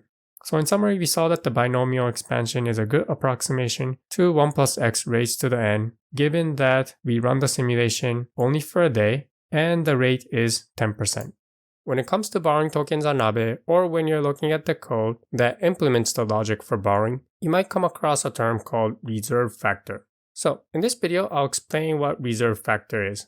Reserve factor is the percentage of borrowing interest that will be kept by the protocol. When a user borrows and then repays the token, they'll have to repay with interest. Part of the interest will go to the protocol. The percentage that will go to the protocol is determined by the reserve factor. Here, the reserve factor is 15%. This means that the 15% of the interest that was paid will be kept by the protocol. We can see this in code. The contract that is responsible for calculating the interest rates for borrowing and for supplying token is the default reserve interest rate strategy B2 contract. Inside here, there's a function called calculate interest rates, which will calculate the two interest rates, borrowing and supplying. If we scroll all the way down, you can see that the supply interest rate is calculated by taking the current borrow interest rate and then multiply by the utilization rate and subtract the percentage that will be kept by the protocol. So that is reserve factor, a percentage of interest that will be kept by the protocol. Let's look at an example of max LTV. As a review, LTV stands for loan to value, and max LTV will be the maximum borrowing power of a specific collateral. Let's look at an example. Let's say that the current price of ETH is 3,000 USD, and the max LTV for ETH is set at 93%. If you were to deposit 1 ETH as collateral, then what is the maximum amount of other tokens in terms of USD that we can borrow? This is what max LTV will tell us. To calculate max LTV, all we have to do is multiply the amount of collateral that we have by the current price of the collateral and finally multiply by the LTV. Here in our example, we deposit 1 ETH as collateral and the price of ETH is currently 3,000 USD with LTV 93%. So let's multiply all of these numbers to calculate max LTV. This is, we need to calculate 0.93, multiply by 1 ETH and multiply by the price of 1 ETH. This is equal to 0.93 multiplied by 3,000, which turns out to be 2,790. Given that our current max LTV is currently 2,790, we're able to borrow tokens up to this USD value. For example, given that USDC is exactly equal to 1 USD, we will be able to borrow 2,790 USDC. Liquidation threshold is a threshold at which borrow position is considered under collateralized. It's a number that is to be compared with the user's LTV, loan to value. The user's LTV is a ratio that is calculated by taking the debt that the user took on in terms of USD. Divide this by the USD terms of the collateral that they deposited. This will give you a ratio. This ratio will be a non-negative number. So, for example, let's say that the user's LTV is a number somewhere between 0 and 1. The liquidation threshold will also be a number between 0 and 1. And here it's important that this liquidation ratio is strictly less than 1. Since the LTV is calculated by dividing the debt over the collateral in terms of USD, and this protocol strictly requires that loans are over-collateralized, the protocol needs to make sure that the USD value of the debt is always less than the USD value of the collaterals. Therefore, dividing those two numbers, the ratio must always be strictly less than 1. So the liquidation threshold must also be strictly less than 1. The protocol wants to trigger a liquidation before the debt becomes under-collateralized. And then we have the maximum LTV that is specific for this user. So these are the 3 numbers that you should remember about liquidation threshold. We have the user's LTV, which is less than or equal to the max LTV that is specific to this user. And then we have the liquidation threshold, which is greater than max LTV, but also less than 1.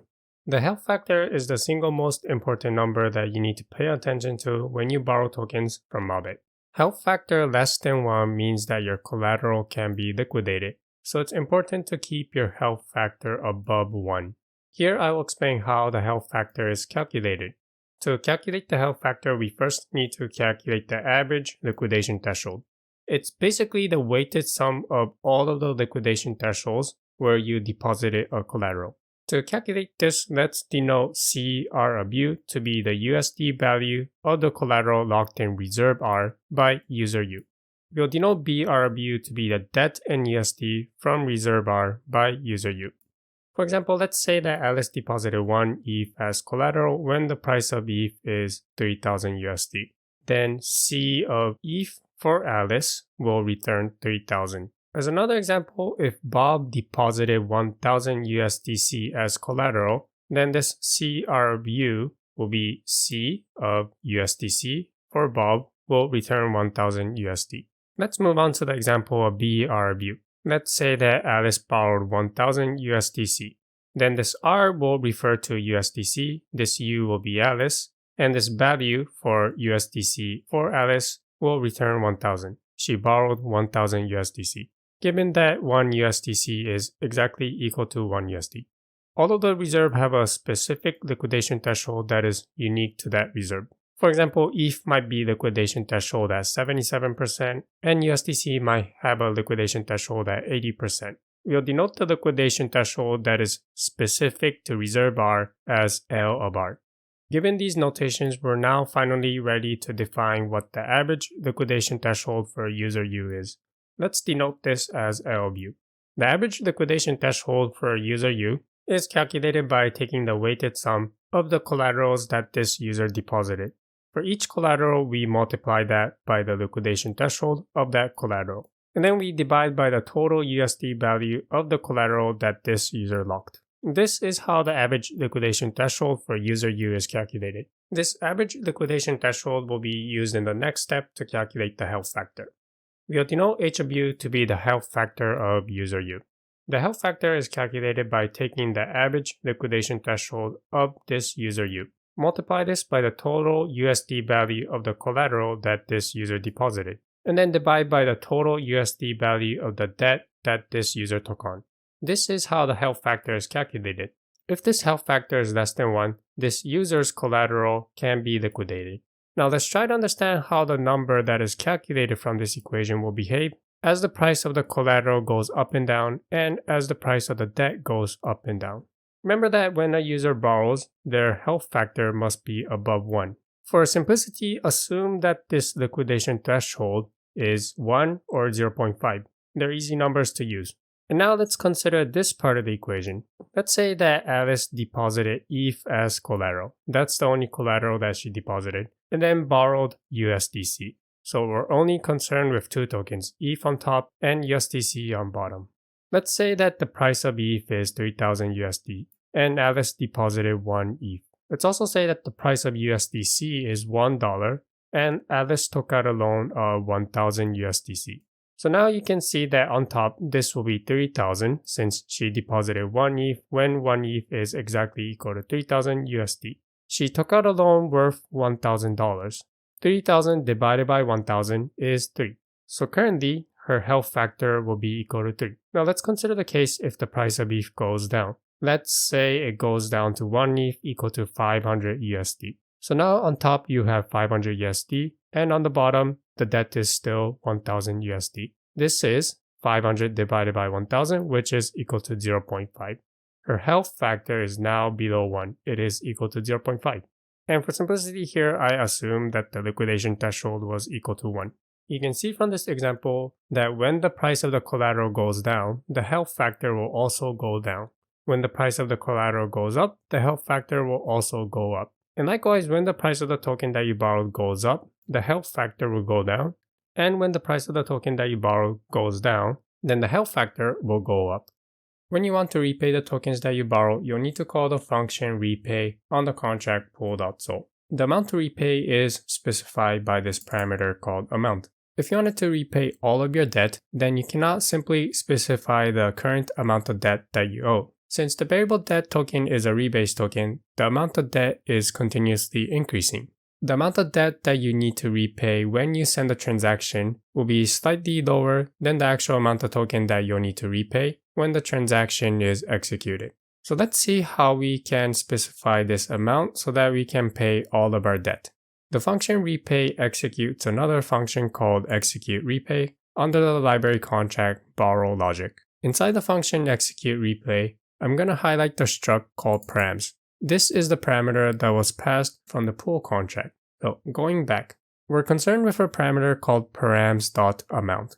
Scrolling down, we see it mentioned over here. And then it sets a variable called payback amount to params.amount. What is this payback amount? The payback amount is initially set to variable debt, where the variable debt is the variable debt token balance of on behalf of. On behalf of will be the account that you're paying the debt for. So first, get the variable debt. This is the current amount of debt that this user owes to Aave. And then this variable debt is set to the amount to be paid, payback amount. Okay, and now we can understand this part of the code. If params.amount is less than payback amount, the total amount that can be paid at this moment, then the actual amount to be paid is only a partial amount of the total debt. Set the payback amount to the amount that was specified. So now I think you can see the problem here. Let's say that when we executed the function repay, our debt was 100 tokens. So we send the transaction to repay for 100 tokens. Inside the borrow logic, when this function is executed, let's say that our current debt is 101 token. Since the variable debt is a rebase token, the balance of the tokens are always increasing. Debt is always increasing. Payback amount 101 token. The amount that we specified 100. Our total debt that we need to repay at this moment is 101 token. The amount that we specified is 100. Even though we wanted to pay all of our debt, there's a fraction of debt that is remaining. Back inside the pool contract, if we wanted to pay all of our debt, then for this amount, we need to specify an amount that will be greater than the payback amount, the balance of variable debt when this function is executed. For example, we can set this amount to the maximum UN256. In this case, we're saying that we're going to pay all of our debt. And the payback amount, the balance of the variable debt, will certainly be less than the maximum UN256. So if you wanted to repay all of your debt, that is how you do it. You set this params.amount to a number that is greater than the current balance of variable debt. And one way to do this is to set this amount to the maximum UN256. Recall that to repay all of our debt, this amount had to be greater than the current debt when this function is executed. One way to do this was to set this amount to the maximum of UN256. The reason why we had to do this is because the variable debt token is a rebase token. The amount of debt that we owe is always increasing. The amount of debt that we see when we send a transaction will be slightly less than the actual amount that we'll have to pay when this function is executed. We fall into the same problem for the function withdrawal. The function withdrawal is called when you want to withdraw the token that you supply to Aave. This token can either be a collateral that you deposited or a token that you deposited into Aave simply to earn the interest for providing liquidity. Let's say that you wanted to withdraw all of your token that you supply to Aave V3. To make this a little bit easier to understand, let's put in real numbers. Let's say that the amount that you want to withdraw is 100 tokens. The function withdrawal is going to execute a function called execute withdrawal on the supply logic contract. Inside the function execute withdrawal, we're going to look for a parameter called amount on the params struct. Scrolling down, okay, here it is. Amount to withdraw is params.amount. If params.amount is equal to the maximum of UN256, then set the actual amount to withdraw to user balance, where this user balance is the scaled balance of message sender multiplied by the next liquidity index. This next liquidity index is the current liquidity index, the liquidity index that is up to date. Multiply this by the scale balance of message sender to get the actual amount of token that this user can receive. This includes the amount of token that they supplied plus any interest that they earn for providing their token as liquidity. This is the maximum amount of token that they can withdraw. If params.amount is specified to be the maximum amount, we limit this amount to the balance of their tokens. Amount to withdraw is set to the user's balance. So now you can see the same problem that we saw when we looked at the function repay. If when we call the function withdraw, our token balance was 100, and then we set this amount to 100, and let's say that the user balance, since it's always accruing interest, is currently equal to 101 token. Then the amount that we're going to withdraw is 100 token, and there will be 1 token left over inside this contract. If we wanted to withdraw all of our token, we need to make sure to specify that the amount to withdraw is the maximum of UN256. Otherwise, you're leaving some tokens inside the Aave V3 protocol, and considering the gas cost to withdraw those small amount of tokens, it might not be worth it to claim them. Collaterals that back up an under-collateralized loan can be liquidated. Liquidation means that the collateral is given to whoever pays the debt.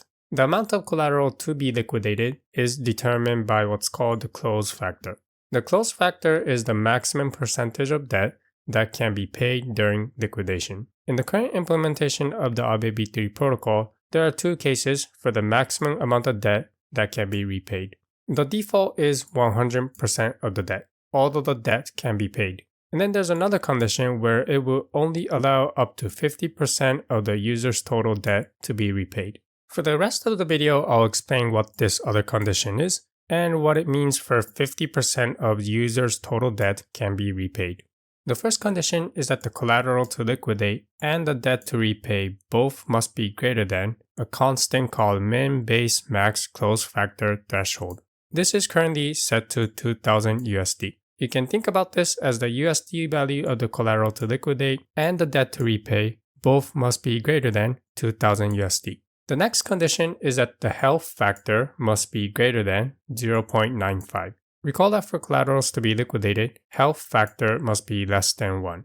Here it's saying that the health factor must be less than 1 and also must be greater than 0.95. The last condition is that the debt to repay must be greater than user's total debt multiplied by a constant called default liquidation close factor. Currently, this is set to 50%. So in other words, the debt to repay must be greater than 50% of the user's total debt. So these are the 3 conditions that need to be satisfied for the max debt to repay to be at 50% of user's total debt. Next, I'm going to explain what 50% of user's total debt looks like. We'll represent the user's total debt as a red rectangle shown here. 50% of the user's total debt, so we'll split this rectangle in half. Imagine that the composition of this user's total debt is the following. User's debt in token A is above 50%, and the remaining debt are composed of other tokens. For example, let's put some real numbers in. Let's say that the user's debt in total is 10,000 USD. And we'll set user's debt in token A, shown over here, as 6,000 USD. Slightly above 50% of 10,000 USD. Now remember that over here, one of the other conditions was that the debt to repay must be greater than 2,000 USD. In this example, this 6,000 USD is greater than 2,000 USD. In this case, the maximum amount of debt in token A that can be repaid is 50% of the user's total debt, which will be 5,000 USD. Debt in token A is 6,000 USD. However, since this satisfies this condition over here, the maximum amount of debt that can be repaid is 5,000 USD worth of token A. Now, you might be wondering, what if the user's debt in token A is 51% instead of 60%? So after liquidating 5,000 USD worth of token A, let's say that there is 1% left over here. Furthermore, let's say that this user's collateral can still be liquidated. But now, since the debt to be repaid is so small, liquidators won't have the incentive to repay this debt, since the gas fee to execute a liquidation might be higher than the amount of collateral that they will receive. To prevent small amounts of debt to be remaining after a liquidation, the protocol checks that the debt remaining after liquidation is big enough so that in case there's another liquidation, the debt is big enough to motivate the liquidators to repay the debt, receive the collateral, and that value of the collateral is large enough to cover the gas fees. The amount of collateral to liquidate is based on a simple equation. So in this video, I'll explain about the equation, liquidation bonus, and protocol fee for liquidation. The equation that calculates the amount of collateral to liquidate is based on this equation. The amount of debt to cover multiplied by the USD value of the token that was borrowed is equal to the amount of collateral to liquidate multiplied by the USD value of the collateral. Inside the code of Aave V3, you'll see this part of the equation being divided by the collateral price to calculate the amount of collateral to liquidate. Remember this fact and you'll have an easier time understanding how the amount of collateral to liquidate is calculated inside the code. Next, I'm going to explain about the liquidation bonus and the protocol fee that is taken for liquidation. Imagine that the total amount of collateral to liquidate is represented as this brown rectangle. The total amount of collateral to liquidate will include the liquidation bonus and the protocol fee. To get to this total amount of collateral to liquidate, we first calculate the collateral to cover debt. This is based on this equation above. Once the collateral to cover debt is covered, we multiply this by some percentage to calculate liquidation bonus. For example, if the collateral to cover debt was 1 ETH and the liquidation bonus was 5%, then this total amount will represent 1.05 ETH. And finally, from this liquidation bonus, a protocol fee is subtracted. The liquidation bonus will go to the liquidator, the account that called the liquidation. The protocol fee will be kept by the protocol. Now imagine the case where the collateral to cover debt plus the liquidation bonus exceeds the amount of collateral that the user has. For example, let's say that the user only has 1 ETH as collateral, and then the collateral to cover debt is exactly equal to 1 ETH. Let's also say that the liquidation bonus is again 5%. So here in total, there is 1.05 ETH. However, the user only has 1 ETH as collateral. In this case, the amount of collateral to cover debt will be reduced so that it can still pay liquidation bonus and liquidate all of users' collateral. Here's my current position. I've deposited 5.06 DAI as collateral and then borrowed 0.00177724 ETH. Currently, my health factor is at 0.89. Remember that if the health factor is less than 1, then my collateral can be liquidated. However, here I'm not worried about my collateral getting liquidated for 2 reasons. The first reason is that my collateral is only worth $5.06. The other reason is that my collateral probably will not be liquidated. So you might be asking, the health factor is less than 1. How come my collateral is not liquidated? The reason probably is that the gas fee to liquidate this collateral is more than the collateral that they will get. My collateral is worth $5.06. However, the transaction to liquidate this collateral is probably more expensive than the collateral that they will receive. There's no incentive for liquidators to liquidate this collateral. Hence, you can see that I still have my collateral and my health factor is way below 1. This is one aspect of over-collateralized lending markets that you should be aware of. When your collateral is small, even if your health factor is less than 1, your collateral probably will not be liquidated. And the reason is, the transaction fee to liquidate this collateral is probably more expensive than the collateral that they will receive. The Aave V3 protocol has a feature called Flash Loan. A Flash Loan enables a caller to borrow tokens without depositing collateral, with the restriction that the borrowed tokens is repaid in the same transaction where you borrow the tokens.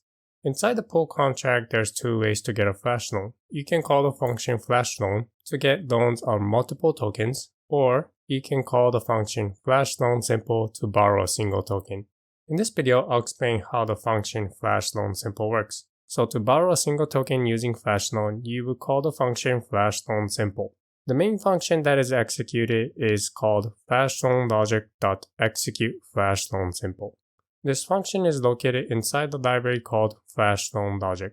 Inside it, it will first calculate the amount of tokens that you will need to repay. The amount of tokens that you'll need to repay is the amount that you borrowed plus some fee on the amount that you borrowed. Next, it will send the tokens to the receiver address that you specify. After the tokens are sent, it will call a function called execute operation on the receiver. The receiver address here must be a contract that implements the function called execute operation. At this point, the contract has the amount of tokens that it requested to borrow. Inside this function, execute operation, you'll write your custom code to do whatever you want with the tokens that you borrow. For example, after flash loaning a token, you might do an arbitrage. After this function is done executing, you must repay the tokens that you borrow plus the fee on the token that you borrow. So after the function execute operation, the code inside here will withdraw the tokens that you borrowed plus the fee that you owe to the protocol. This is done inside the function handle flash loan repayment. Inside this function, you can see that it transfers the token from the receiver address to the AToken address for the amount that was requested plus the fee. Therefore, if you want to use a flash loan, you must write a contract that will call the function flash loan simple. This contract must implement a function called execute operation. And at the end of this function, this contract must approve the pull contract to withdraw the amount that was requested plus the fee on the amount that was requested. Once this function execute operation is done executing, Aave V3 Protocol will withdraw the amount of tokens plus the fee from the receiver contract. Using Aave V3 Protocol, we can execute two financial strategies, long leverage and short selling. Long leverage is a financial strategy that you will execute when you want to bet that the price of an asset will go up. Now, you can bet that the price of an asset will go up simply by buying the asset, holding on to it, and when the price goes up, you will sell that asset. If you want to bet aggressively and amplify the potential profit that you would make if the price goes up, then you will use a long leverage. To execute a long leverage, you will first borrow cash and then buy the asset that you're betting that the price will go up. If the price goes up, you will sell this asset, repay the cash that you borrowed. Let's look at an example. Since this is a bet that the price of an asset will go up, there are two cases to consider: when the price goes up and when the price goes down. We'll start with the case of when the price goes up. When the price goes up, the price moves in the direction of your bet. You made the correct bet. Hence, this will be a profit. So let's say that we create a long leveraged position when the price of ETH is 2000 USD. And we close the position when the price of ETH reaches 4000 USD. For this example, we'll say that we start with $2,000 cash. We use this $2,000 cash to buy 1 ETH. The next step is to borrow cash. Let's say that we'll use the Aave V3 protocol to borrow a stablecoin, for example, USDC. And to borrow a stablecoin, you'll first need to deposit a collateral. In this example, we'll use this 1 ETH as collateral to borrow some stablecoin. For simplicity, I'll just refer to the stablecoin as USD. Since in Aave V3, the USD value of the tokens that we borrow must be less than the USD value of the collateral that we deposited, let's first calculate the maximum USD value that we can borrow. Currently, 1 ETH is 2000 USD. Let's say that the LTV setting for ETH as collateral is set to 90%, 0.9. Then the maximum amount of tokens that we can borrow in terms of USD is given by this LTV multiplied by the collateral amount multiplied by the price of the collateral. This is equal to 0.9 times 1 ETH as collateral multiplied by the price of ETH, which is equal to 1800 USD. So let's say that we borrow 1800 USD, the maximum amount of USD value that we can borrow. In practice, you shouldn't borrow up to the maximum limit since your collateral might get liquidated if the price of ETH goes down. However, to keep the math simple, we'll say that we'll borrow the maximum amount that we can borrow, 1800 USD. Once we borrow some cash, the next step is to buy the asset. So let's calculate the amount of ETH that we can buy given 1800 USD. If we wanted to buy 1 ETH, we would need 2000 USD. Currently, we have 1800 USD. So we cannot buy 1 ETH, we can only buy a fraction of a ETH. And this is equal to 0.9 ETH. Using 1800 USD, we buy 0.9 ETH. And in this example, the price of ETH goes up from 2000 to 4000 USD. Now it's the time to close our leveraged position and realize our profit. So now let's sell all of our ETH, 1 ETH plus 0.9 ETH to calculate the USD value of our position. We have 1.9 ETH in our hand. The current price of 1 ETH is 4000 USD. If you were to sell 1.9 ETH, we will get back 7600 USD. Finally, let's calculate the profit for opening and closing a long leveraged position. Our profit will be the difference of the final amount of cash that we have minus the initial amount of cash that we have minus the amount that we borrowed, which we will have to repay.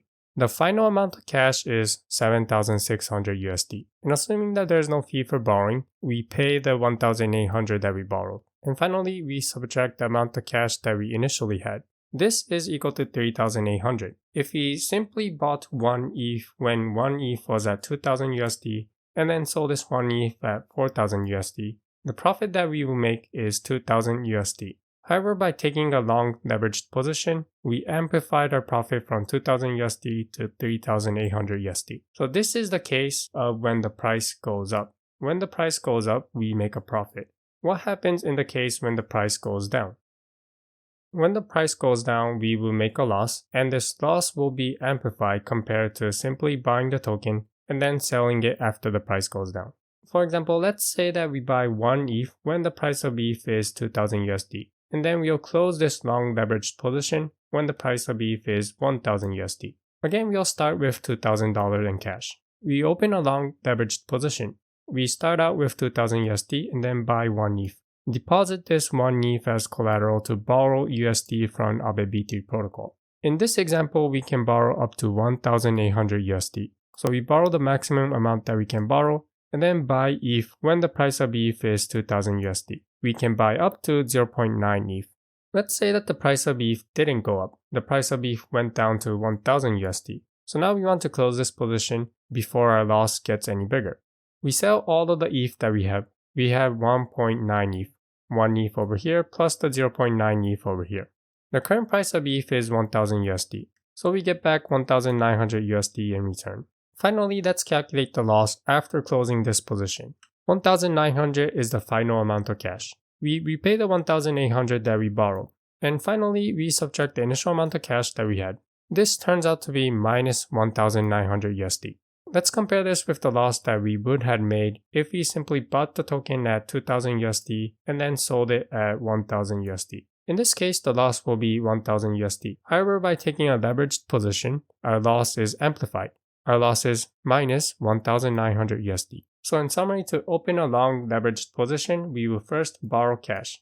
In our example using Aave V3, to borrow this cash, we first needed to deposit a collateral. Once you borrow cash, you buy the asset that you think that the price will go up. When the price goes up, you will sell this asset and then repay the cash that you borrowed.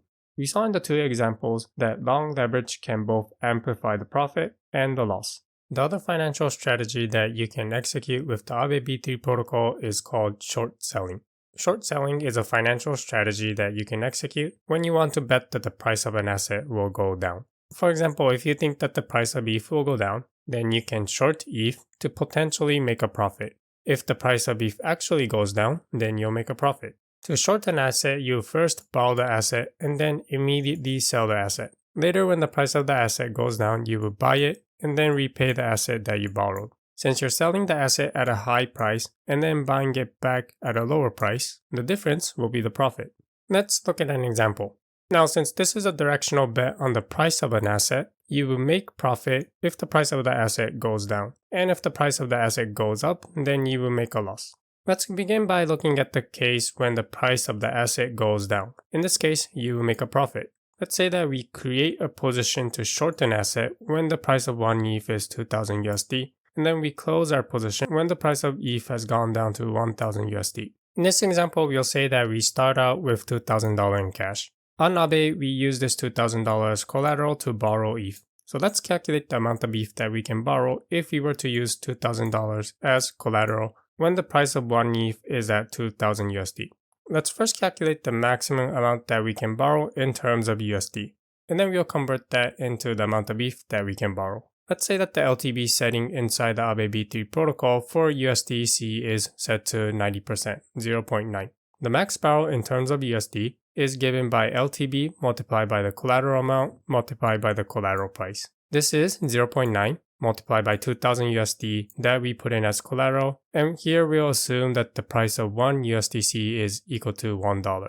So this is equal to 1,800 USD. Our max borrow in terms of USD is 1,800 USD. Let's now convert this amount into the amount of ETH that we can borrow. Currently, the price of 1 ETH is 2,000 USD. What is the maximum amount of ETH that we can borrow? The maximum amount that we can borrow in terms of USD is 1,800 USD. The price of 1 ETH is 2,000 USD. So the maximum amount of ETH that we can borrow is 0.9 ETH. Using 2,000 USDC as collateral, we borrow 0.9 ETH. Here we're betting that the price of ETH is going to go down, so we immediately sell this ETH. The current price of ETH is 2000 USD, so if we sell 0.9 of them, we'll get back 1800 USD.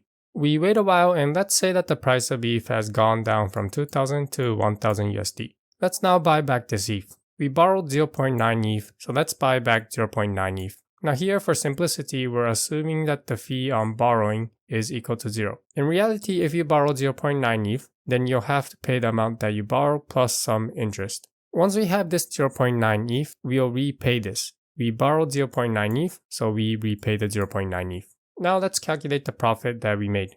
When we sold the ETH that we borrowed, we had $1,800 in cash. When we bought back the 0.9 ETH that we borrowed, 1 ETH was equal to 1000 USD. So buying 0.9 ETH takes only 900 USD. We were able to repay the 0.9 ETH that we borrowed, only spending 900 USD. The leftover 900 USD will be our profit. We looked at a case where we created a short position and the price went up. When the price goes down, we'll make a loss. So let's calculate the amount of loss that we'll make. In this example, again, we'll start with 1 ETH equal to 2000 USD. Let's say that the price of ETH when we close this position is 1 ETH equal to 4000 USD.